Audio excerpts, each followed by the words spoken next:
All three hinges are cracked like that. There's one down.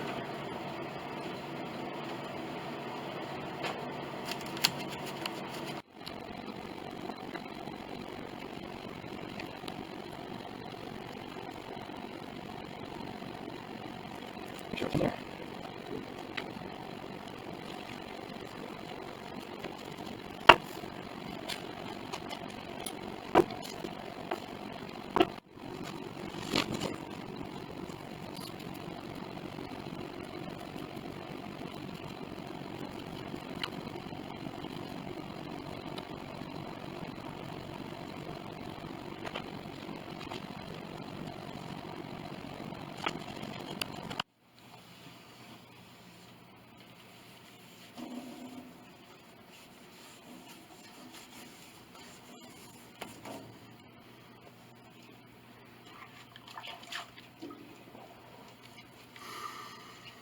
Once again, 33B cleaning the plate.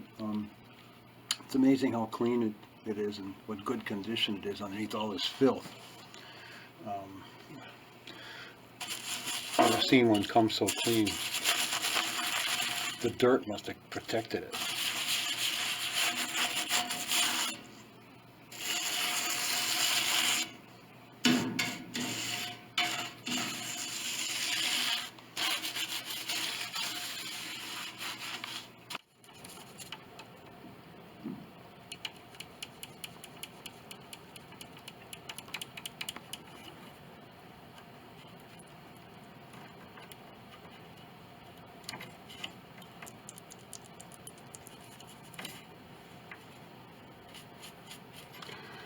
Glue, glue, glue, sticky glue.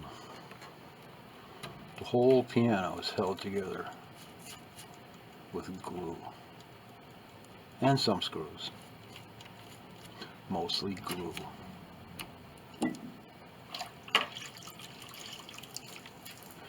This is the only glue they had. I don't know of any other kind of glue. They had casein glue, and they had, I don't know what else. Vegetable based. Yeah, they had vegetable-based glues. But I guess in the 1870s or 60s, when they said glue it together, this is what they meant, this stuff. Horsehide glue.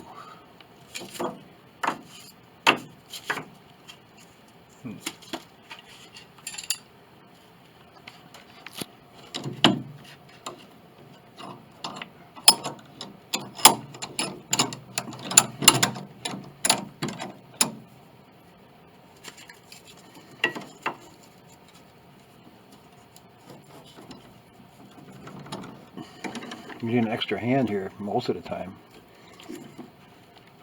One of those boxes they had on the Addams Family or something.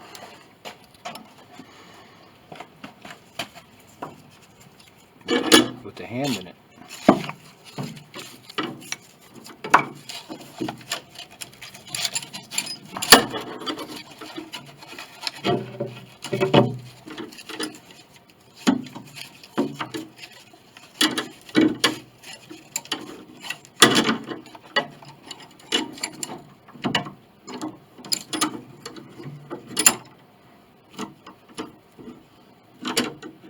There we have it.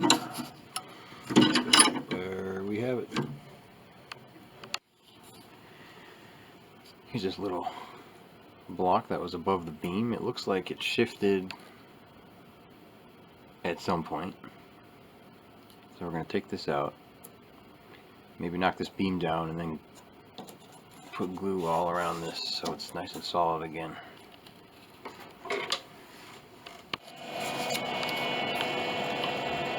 Okay, this beam right here, this support here, moved up, slid up, loose, slid this way. So we're going to drill the little hole in here. We're going to inject some glue in there right now. And this little piece of wood goes on top here like so. Anyways, here we go.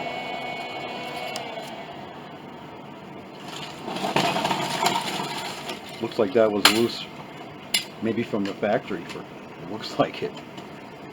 We don't know.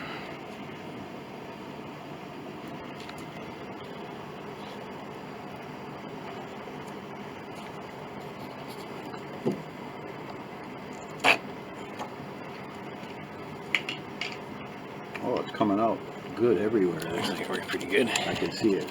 Yeah, filled up the hole. That's what we wanted. Should have put a bib on it, but Yeah. that'll come off. It reminds me of the barbers when I was a kid. They'd put this cream on your neck with a brush like that and brush your whole back of your head. It's terrible.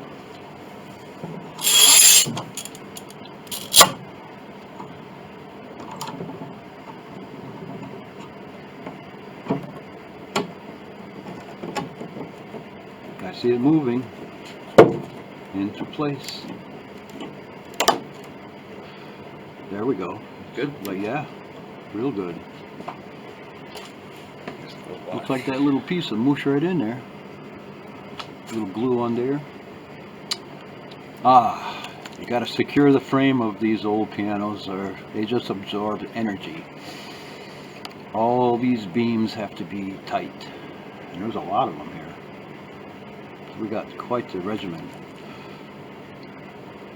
We're going to desiccate the whole frame here. Probably after this procedure here, put the heater under it. Elemental heater over there, that aluminum thing, and we'll heat up the whole piano for a day or two. And all these beams are going to loosen up. Look at that, that fits perfect.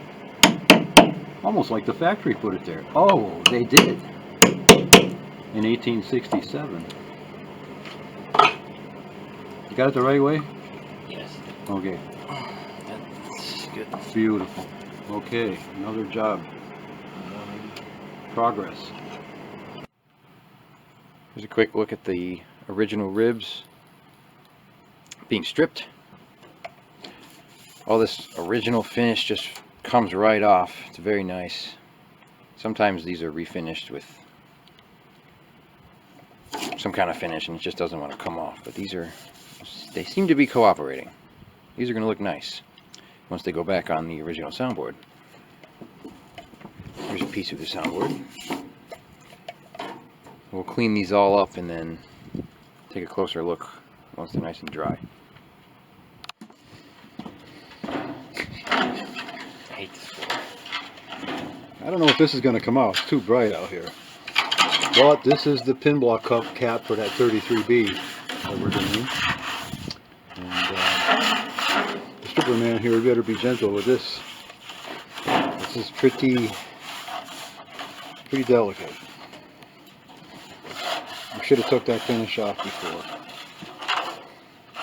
Next time we will.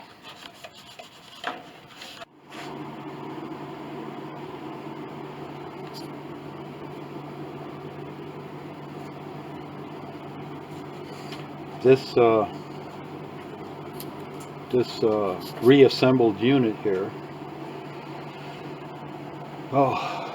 the pinpoint for that piano 33B, and this whole unit was unglued from here, from this case here, as you've probably seen in previous video. And what we're going to do here is I'm going to walk around here a little bit and show you how this is constructed. And I'm going to give the camera to my assistant. Here we are.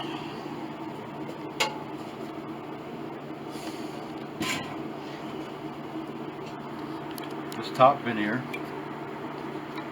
well actually this is the first time we took one of these apart. We've restored similar pin blocks, but not like this one. Each one is a little different challenge, especially if you've never done one before. Yeah, this is our first 1867 Chickering. Anyways, this is the top veneer that belongs on this, and we're going to be putting it back on. It's all wet right now. That's why it looks the way it does. And we just removed the finish from it that was left on there. So we're going to set this aside. So this sits here. We're going to put that back on, and just like original. And we managed to save the sides. This is how it looks when it's in the case. This is for the music desk slider, and this is its position in the piano. I just have it temporary here. This side also. Now when we put this back together, this is going to match up right there, and we have this original veneer like you saw in the other videos, so that goes there. Amazing how many pieces there are here, and it's very complex because the plate, the cast iron plate, went under here, and we could not remove this entire unit or the plate without getting this out first. So this whole piece came off, luckily, and we're going to put it back on. We have our finished veneer here that we saved, and that matches up to this piece here.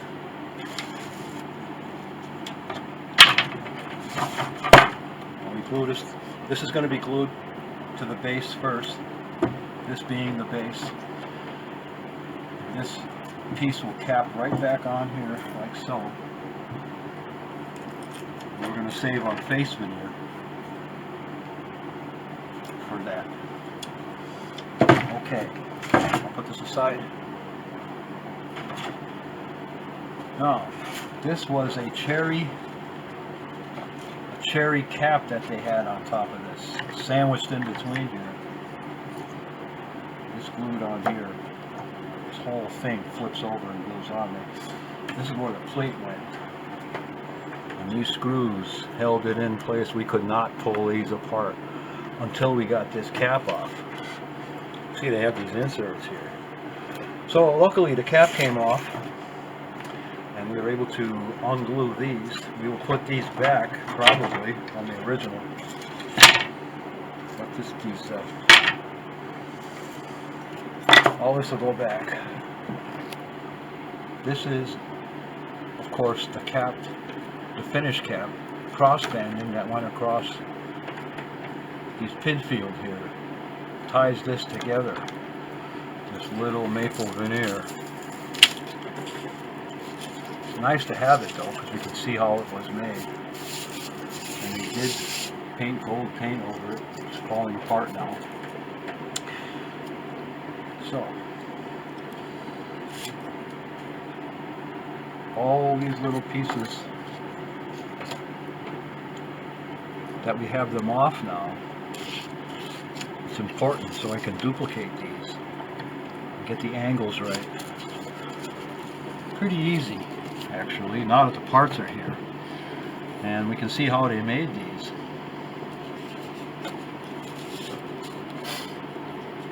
This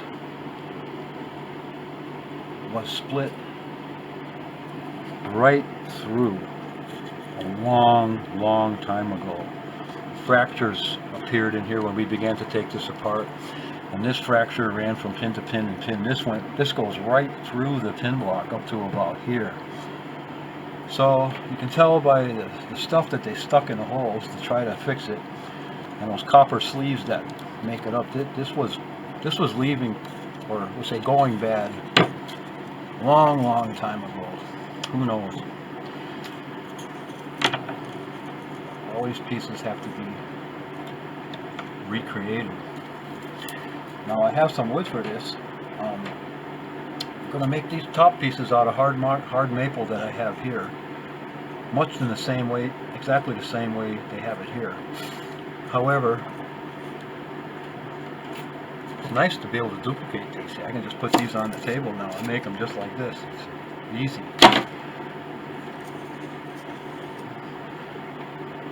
These are not quarter sawn like I thought. Some of them are. These here aren't. These here are. You can see the grains going across the top. This is a piece of quarter sawn. And this one isn't.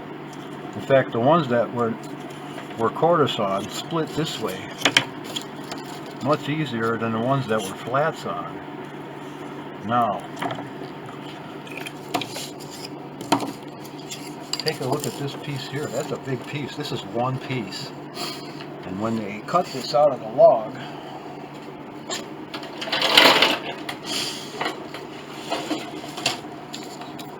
this is just a rough drawing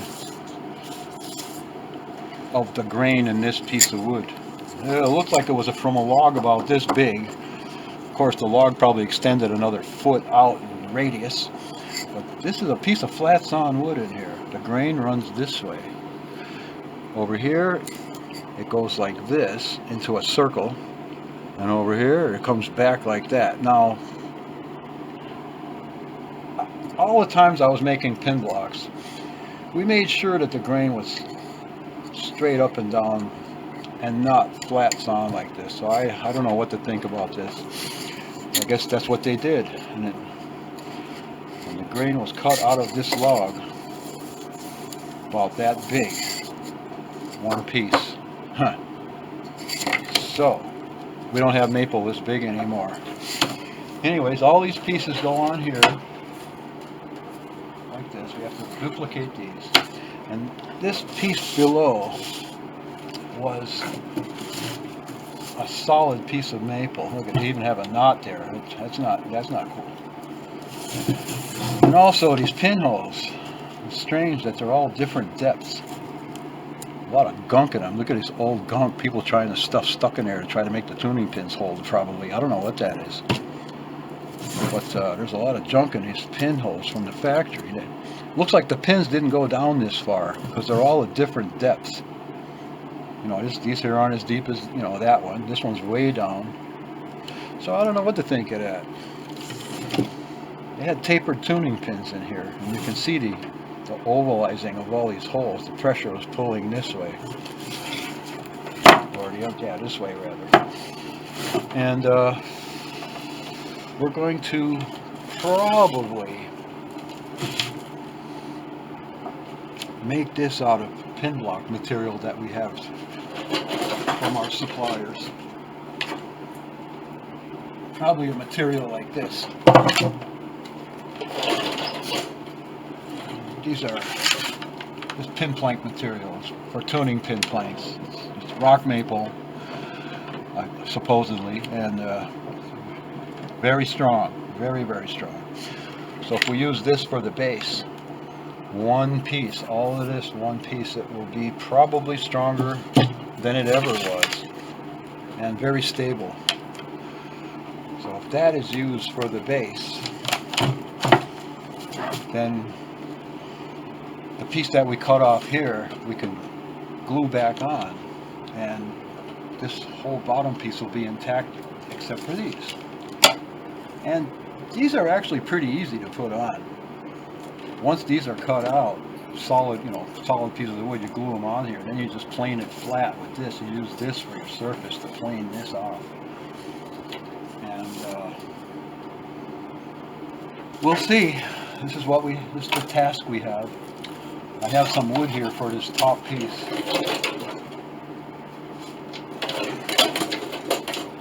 There's enough wood in here to make these pieces this way. I'm gonna mill this down.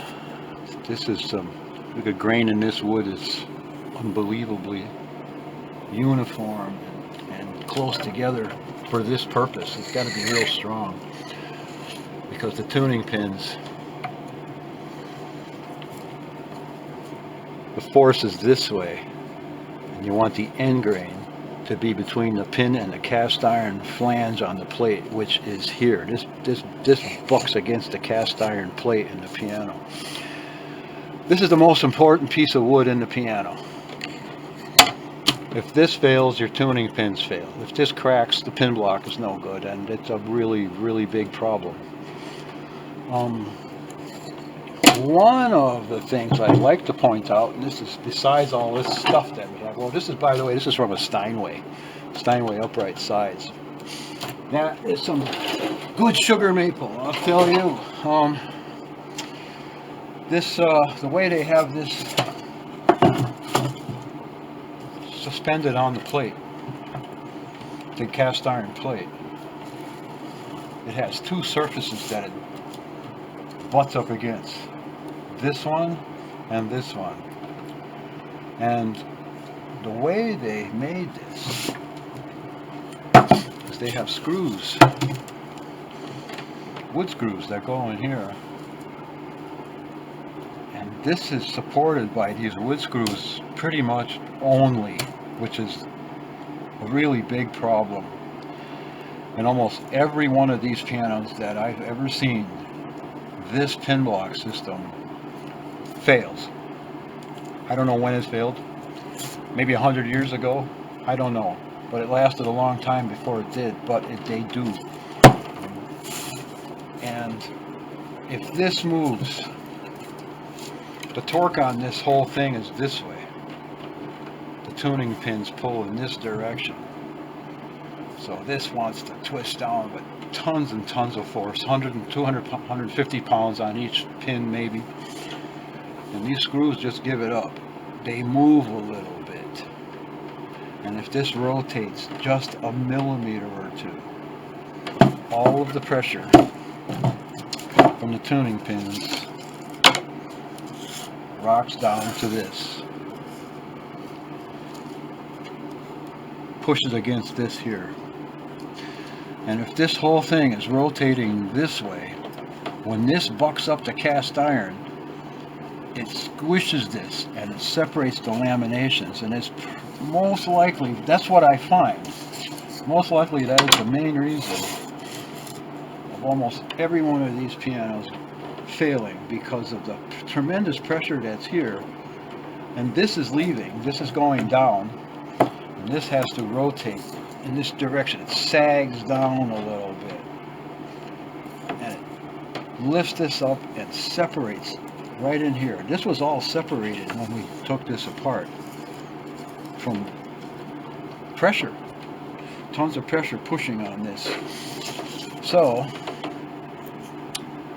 we will fabricate some new ones, or some others from this old wood here. This is, I don't know where this is from. 19 teens, I think, this piano here. It's 100 and something years old, that piece of maple. But we'll only use it for the top. So, there we have it. Let me show you the crack in the end here before we finish up. Look at that. It's right all the way down here. That fracture is old. You can tell by the dirt that was in it. And it is right in line with this line of tuning pins, which, you know, who might have judged, but my gosh, why didn't they stagger these? One here, one there, one here, one there.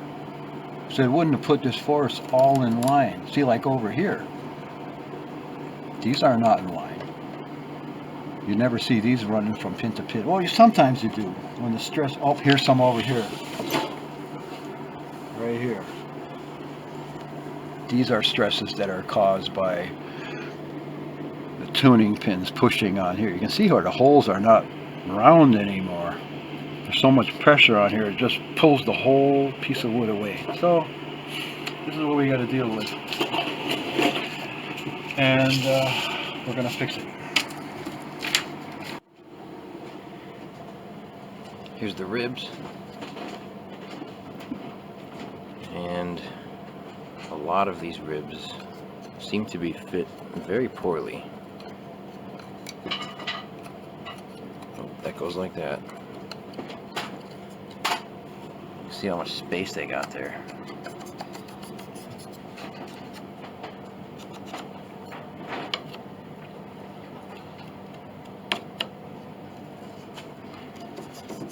Seems sloppy. This one fits good. Better anyway. Look at this one. Barely in there. Goes through this.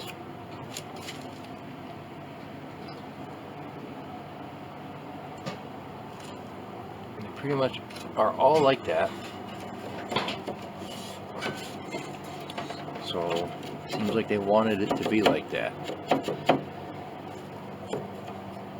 A lot.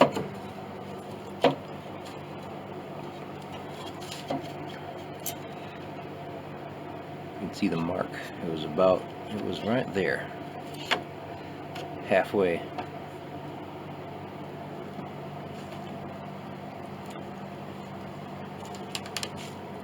This one's pretty tight.